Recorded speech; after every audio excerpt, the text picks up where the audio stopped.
একটা পর্দাওয়ালা নারী ছোট ছোট বাচ্চা নিয়ে ঘর করে, স্বামী বড় অসুস্থ, সন্তানগুলোর চুলায় খানা নাই, ঘরেও কোনো আয়োজন নাই। একদিন আর 2 দিন আর 3 দিন সন্তানগুলো এক পর্যায়ে কান্নায় ক্ষুধার তৃষ্ণায় পাগল হয়ে যায়। সন্তান মা যতই কষ্ট করুক না কেন, মা সন্তানের কান্না সহ্য করতে পারে না। মা বাবায় না খাইয়া সময় কাটায়, সন্তানের না খাওয়াইয়া কাটাইতে পারে না। ও আল্লাহর বান্দারা, ওই আল্লাহর আবেদা বান্দি, ওই আল্লাহর বান্দি এক পর্যায়ে এতটা নিঃস্ব, সন্তানের আর খানাও দিতে পারে না, কামাই রুজিও বন্ধ হয়ে গেল। এক পর্যায়ে সন্তান মাটিতে গড়াগড়ি খায় আর কান্না করে, খানা কেমনে দিবে? মায়ের কলিজাটা ফেটে যায়, নিজে না খাইয়া মরতে রাজি, বাচ্চার কান্না সহ্য করতে পারি না। আল্লাহর বান্দি নামাজ পড়ে কান্না করে, দোয়া করে, হে আল্লাহ সন্তানের কান্নার কয়দিন শুনাইবা, একটা রাস্তা তুমি খুলিয়া দাও। আল্লাহর বান্দি এক পর্যায়ে হঠাৎ তার অন্তরের মধ্যে একটা চিন্তা চলে আসলো, আমার বাড়ি থেকে একটু দূরে অন্য গ্রামে এক টাকাওয়ালা বসবাস করে, যদিও লোকটার আখলাক ভালো না, তবে ওখানে যাইয়া আমি নিরুপায় হইয়া বাচ্চার জন্য কিছু টাকা ধার নিয়ে আসি, আমার বাচ্চার খানার আয়োজন করব। আমি যদি পারি কাজ করে আস্তে আস্তে টাকাগুলো আদায় করে দেব। মা পেরেশান হইয়া চিন্তা করে ওই বড় লোকের বাড়ি চলে গেল। ওই বড় লোক টাকাওয়ালা ঠিক, কিন্তু চরিত্র বড় খারাপ। এই পর্দাওয়ালা আল্লাহর বান্দি বড় লোকের বাড়ি দাঁড়াইয়া ডাক দিয়া কয়, ও পর্দাওয়ালা নারী, আমার দরজায় কেন আসছো? আল্লাহর বান্দি চোখের পানি ছেড়ে কাঁদে আর ডাক দিয়া কয়, সাহেব বেয়াদবি মাফ করবেন, আমি বড় অসহায় গরিব, বাচ্চাগুলো কান্না ক্ষুধার তৃষ্ণায় চোখের পানি ছেড়ে কান্না করে, একবেলা খানা দিতে পারি না, মা হইয়া কান্নাও সহ্য করতে পারি না। ও ভাই, যদি একটু আপনি দয়া করতেন, আমাকে কিছু টাকা ধার দিবেন, আমি আপনার টাকা আস্তে আস্তে দিয়া দিব, কামাই রুজি করিয়া। আল্লাহর বান্দা ওই যুবক ডাক দিয়া কয়, টাকা দিব, তবে আমাকে টাকা ফেরত দেওয়া লাগবে না, তবে আমার একটা শর্ত যদি মানিয়া নাও, আমি টাকার বান্ডেল দিয়ে দিব। বলে কি শর্ত? বলে তুমি যদি আমার থেকে টাকা নাও, 1 রাতের জন্য তোমার দেহ আমাকে দিবা ব্যবহারের জন্য ফ্রি। মহিলা চিন্তায় পড়ে গেল, সন্তানের কান্না সহ্য করা যায় না, কাপড়ের আঁচল দিয়া চোখের পানি মুছে কি করব, সন্তানের কয়দিন আর না খাওয়া রাখবো, চিন্তা ভাবনা করিয়া আল্লাহর উপরে ভরসা করিয়া বলে, আমাকে টাকা দাও, আর তুমি যদি চাও আমার দেহটা তুমি উপভোগ করবা, আমি রাজি হয়ে গেলাম। কিন্তু মনে মনে কাঁদে, হে মালিক, তুমি কুদরতের দ্বারা ইজ্জতের হেফাজত করিও। ওই আল্লাহর গোলাম আখলাক চরিত্র নষ্টওয়ালা টাকার মালিক এই কথা শুইনা বড় খুশি, টাকার বান্ডিলটা হাতের মধ্যে দিয়া বলে, চলো। তার অন্দর মহলের মধ্যে ঢুকাইয়া একটা রুমের মধ্যে নিয়ে বসাইয়া টাকার বান্ডিল পাশে রাইখা দরওয়াজা জানালা বন্ধ করে দিল। এরে নবীর উম্মত, ওই মহিলার গায়ে এখনো হাত লাগায় নাই, টাচ করে নাই, কিন্তু ওই গুনাহগার বান্দা দেখে মহিলা বসে বসে হাউ মাউ করে কান্না করে আর চোখের পানি মুছে। এবার ডাক দিয়া কয়, রে বোন, তুমি কেন কান্না করো? আমি তো তোমারে টাচ করি নাই, তোমার টাকাও তো আমি নিয়ে যাই নাই, তুমি আবার কেন এই রুমের মধ্যে বসে কান্না করো?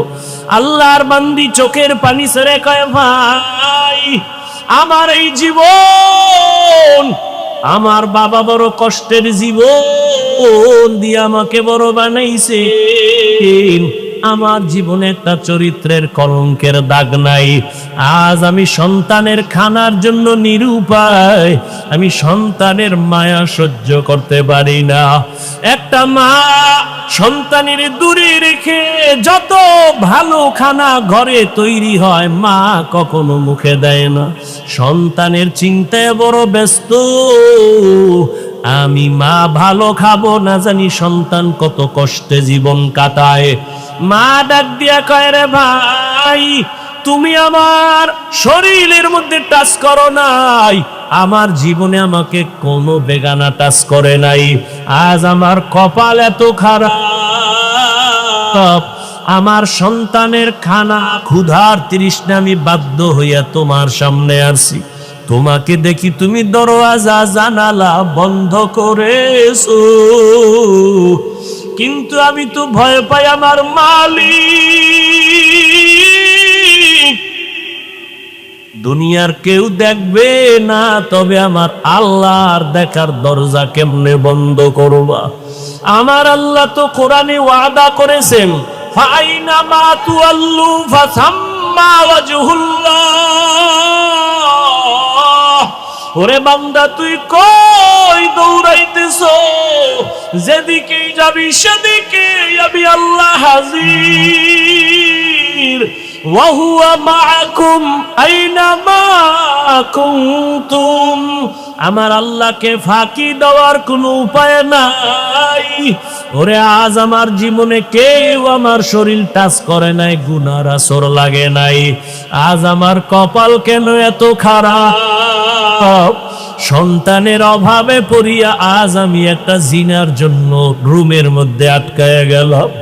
আমার মাওলা কি আমার ইজ্জত রক্ষা করবেন না? মহিলার কান্না এত বিভোর, রহমতের নবী হাদিসে ঘটনা উল্লেখ করেছেন। ওই মহিলার কান্না ওই বড় জিনাকারের অন্তরের মধ্যে দাগ কেটে গেল। ওই জিনাকার একটা চিৎকার দিয়া কয়, ও আল্লাহর বান্দি, তোমার জীবনে কেউ টাচ করে নাই, এমন জায়গায় তুমি আছো এখনো আমি টাচ করি নাই, মাত্র আমি একা। তোমার শরীরে একজন ব্যক্তি টাচ করার জন্য রুমে ঢুকাইলাম। এই একজনের কারণেই যদি তুমি আল্লাহর আযাবের ভয় পাও, তো আমি বান্দা তো জীবনে একটা না দুইটা না কত শত শত জিনা করেছি। আমার এই চোখ দিয়ে কত জিনা করেছি, জবান দিয়ে জিনা করেছি। মনে হয় যেন আমার পশমের গোড়ায় গোড়ায় গুনার আগুন লাগানো। এই জীবনে কত অন্যায়, কত অন্যায়, এই জীবনে কত বেগানার সাথে কথা বলেছি। আমি একজন আর দুইজন না কত শত গুনাহ করেছি, জিনার শিকার করেছি।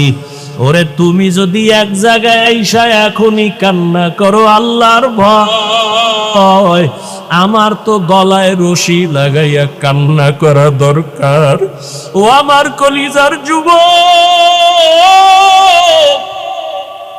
ওরে আল্লাহর বান্দি যদি এত ভয় কান্না করে, আর ওই যুবক যদি তওবার জন্য তৈরি হইয়া যায়, ওরে যুবক কান্না কইরা বলে, ও বোন টাকার বান্ডিল নিয়ে যাও, আর আমাকে দেওয়া লাগবে না, আমি তোমার শরীরে আর টাচ করব না।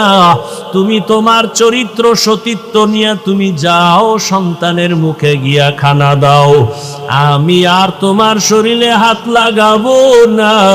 তবে তোমার মনে হইল তুমি আল্লাহর পেয়ারা বান্দি, আমার মনে হইল তুমি বড় আবেদা, বড় সালেহা, বড় ইবাদত করনেওয়ালা, তুমি বোধহয় তাহাজ্জুদ পড়ো বলে হা, তুমি বোধহয় পর্দা করো বলে হা। কয় আমি গুনাহগারের জন্য একটু দোয়া করিও। ওরে তুমি যদি আমার মাওলার জাহান্নামের আযাবের ভয় হয়। যদি তুমি কান্না করো, জানি না ওই জাহান্নাম জানি কত ভয়ঙ্কর।